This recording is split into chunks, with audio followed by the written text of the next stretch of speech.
আজকে পাখির বয়স 32 দিন। কালো পাখিটা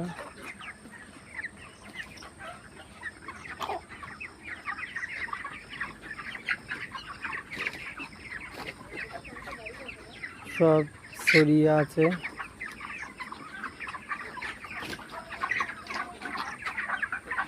জল পরিষ্কার করে দেওয়া হয়েছে, খাবার লোড করে দেওয়া হয়েছে, ফ্যানগুলো সব বন্ধ করে দেওয়া।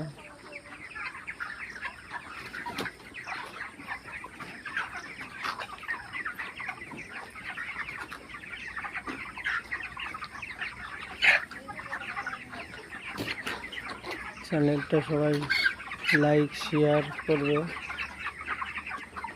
আর ফেসবুক থেকে যারা দেখবে ফলো করে রাখবে, তার প্রতিদিন নতুন নতুন ভিডিও সবার প্রথমে আপনাদের কাছে যাবে।